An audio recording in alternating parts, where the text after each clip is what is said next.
안녕하세요. 뽀족스람 채널에 다시 오신 것을 환영합니다. Halo guys, selamat datang kembali di Pojok Seram. Hari ini gue akan menceritakan film dari Korea yang berjudul Tarot. Ayo kita mulai.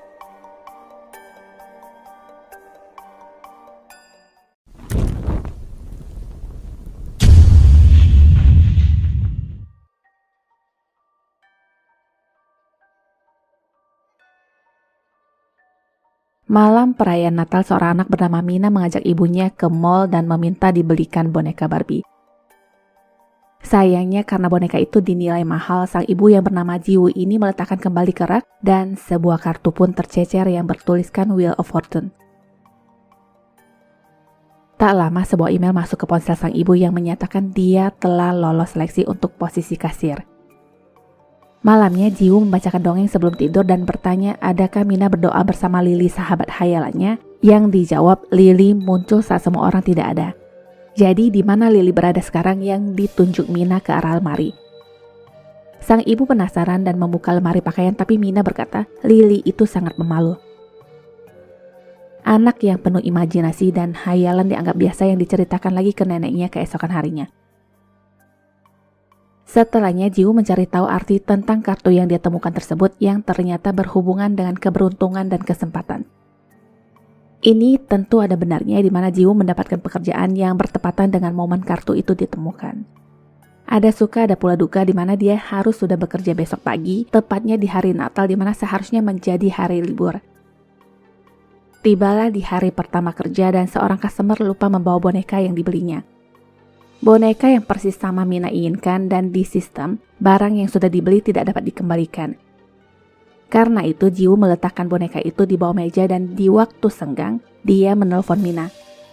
Saat itu Mina menceritakan dia bermain dengan teman baru yang dipanggil Santa Claus. Sebenarnya Jiwoo merasa sedikit aneh, tapi karena ada customer, dia pun diharuskan untuk menutup telepon. Di setiap adanya kesempatan, Jiwoo mengirim pesan ke anaknya dan Mina berkata, Santa menghadiahinya sebuah boneka. Ini semakin menambah ketegangan dan Jiwoo menanyakan ciri-ciri Santa yang dijawab Mina, dia sangat besar dengan jenggot yang tebal. Jiwoo pun bertanya lebih detail, apakah dia mempunyai jenggot putih dan memakai baju merah, tapi Mina berkata tidak. Tak lama sang manajer datang yang menegurnya untuk kembali bekerja. Firasat seorang ibu semakin tidak tenang dan dia meminta izin untuk pulang, tapi sang manajer memberinya waktu hanya 30 menit. Waktu yang sangat singkat yang tidak memungkinkannya untuk pulang dan Jiwoo mencoba menghubungi mantan suaminya agar memeriksa keadaan Mina, tapi pria itu menolak. Tak lama Mina video call yang membuat Jiwoo tenang sedikit sampai pada Jiwoo tersadar dan bertanya siapa yang sedang merekam Mina sekarang. Mina dengan senangnya menunjukkan baju perinya dan karena pertanyaan itu, seseorang yang sedang merekam tersebut langsung mematikan ponselnya. Setelahnya Jiwoo meminta izin pulang duluan, tapi sayangnya sang manajer menemukan boneka tadi di mejanya dan meminta penjelasan. Apa yang dilakukan Jiwoo dinilai melanggar SOP karena seharusnya apapun barang yang tertinggal harus segera direport dan barang tersebut ditempatkan di tempat seharusnya. Sekarang dia dituduh melakukan tindak pencurian dan untuk mendukung tuduhan tersebut, maka pemeriksaan CCTV pun dilakukan. Manajer bersikap tidak toleran dan menyita ponselnya hanya karena tidak senang dengan perhatian Jiwoo yang teralihkan saat dia ngomong. Sikap arogan tersebut dikembalikan Jiwoo kepada manajer yang katanya akan menuntutnya dengan tuduhan perlakuan tidak menyenangkan di mana CCTV juga sudah membuktikan bahwa Jiwoo tidak melakukan pencurian yang lebih pada kekacauan kategori umum. Jiwoo mengambil kembali ponselnya dan berjalan keluar sambil menelpon Mina. Mina mengaku masih bersama Santa yang semakin membuat Jiwoo takut. Singkat cerita, sampailah dia di rumah dan Mina tidak terlihat, lalu Jiwoo masih berpikir mungkin anaknya ingin bermain petak umpet dengannya. Dicari sana-sini, yang ketemu hanyalah sebuah lukisan anak beserta Santa Claus yang bertanduk.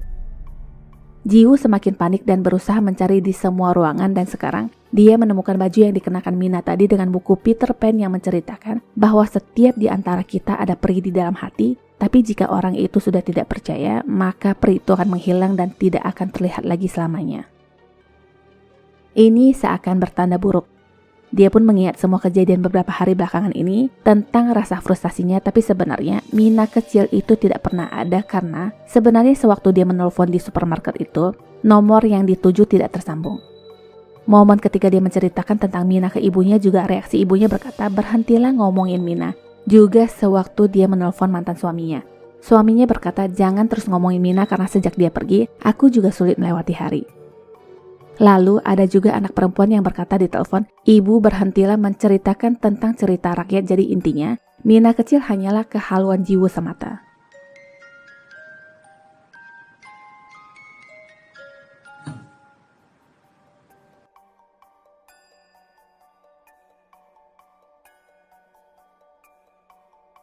Cerita berkisah tentang seorang pria bernama Gyong Rai yang sedang dibawa dengan mobil polisi. Kenapa dia ada di mobil polisi sekarang? Begini kisahnya. Malam itu dia baru saja akan keluar kamar selingkuhannya dan kebetulan lift sedang rusak. Karena itulah dia harus menggunakan tangga dan di sini dia melihat seorang karyawan kos yang dimarahi pemilik karena kinerjanya yang sangat buruk. Dia pun menyelinap dan di depan lift tangannya tidak sengaja terluka oleh sebuah kartu. Gyong Rai tidak begitu mempermasalahkan lukanya dan menumpang sebuah taksi sambil menelpon dengan istrinya dengan berbagai alasan. Supir yang menguping dari tadi menegurnya yang sudah berbohong, tapi alasan Gyong Rai, dia baru saja dipecat dan tidak memungkinkannya untuk memberitahu istrinya. Sang supir juga adalah orang yang temperamen yang bisa sangat terganggu dengan pengendara lainnya. Sekarang supir mengoceh tentang ketidakadilan dalam hidupnya dan dalam kesempatan ini, Gyong Rai mencoba mengambil ID dari dalam tasnya yang tercecer ke belakang. Entah kenapa ada bercak darah di kartu identitas tersebut yang membuatnya curiga. Foto di kartu identitas dengan supir sangat berbeda, ditambah kartu identitas di depan taksi juga berbeda. Kejadian saat Gyong Rai melihat kartu identitas itu ke gap dan supir beralasan fotonya yang tidak update. Tak lama seseorang menelpon supir yang bertanya di mana keberadaannya sekarang. Jadi, supir janjian bertemu dengan seseorang dan Gyong Rai semakin cemas karena sepertinya dia sedang dibawa ke tempat lain. Mereka lalu berhenti di tengah hutan dan supir keluar untuk melakukan panggilan telepon. Gyong Rai pun diam-diam menguping pembicaraannya dan kaget karena sepertinya dia terlibat perdagangan organ. Isi obrolan mereka, si supir minta dibayar lebih karena dia membawa mangsa yang lebih gemuk. Sontak Gyong Rai yang juga mendengar itu merasa dia adalah target selanjutnya tapi berusaha untuk tetap tenang.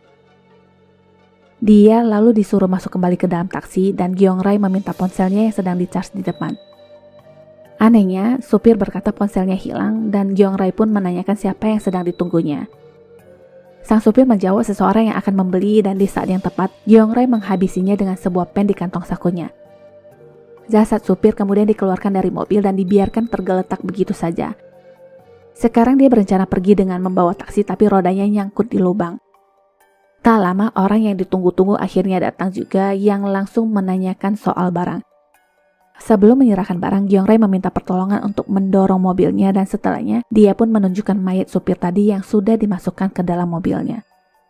Keduanya cukup syok dan Gyong Rai diminta untuk membuka bagasi mobil. Dia nurut sambil menelpon istrinya yang berkata akan pulang telat karena taksi yang ditumpanginya mogok. Jadi yang sebenarnya adalah di belakang sana ada bangkai rusa dan transaksi yang mereka lakukan adalah jual beli daging juga organ rusa. Gyong Rai sudah salah paham sedangkan kedua orang ini lagi berdiskusi apa yang harus mereka lakukan selanjutnya.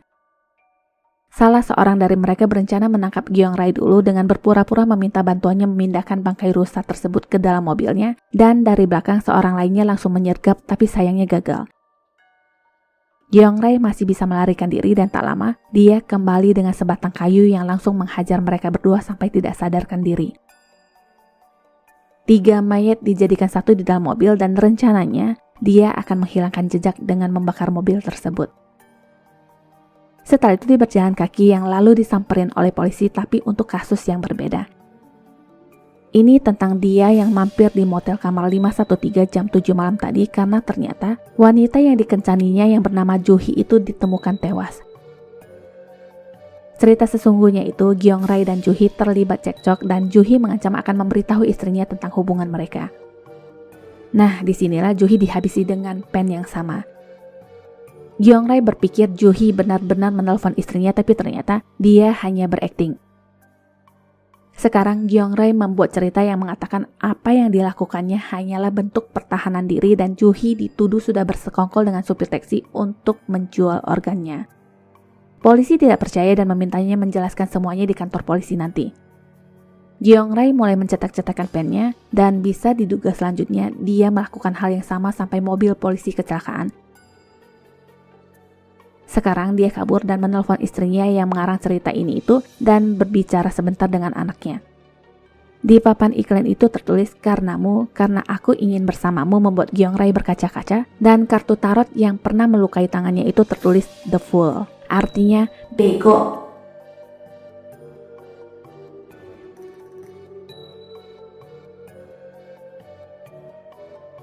Masih di lokasi yang sama, seorang laki-laki tukang antar bernama Dong In menemukan kartu yang ditaruh oleh Jeongrai di loker umum, tapi kartu itu sekarang bertuliskan imam besar.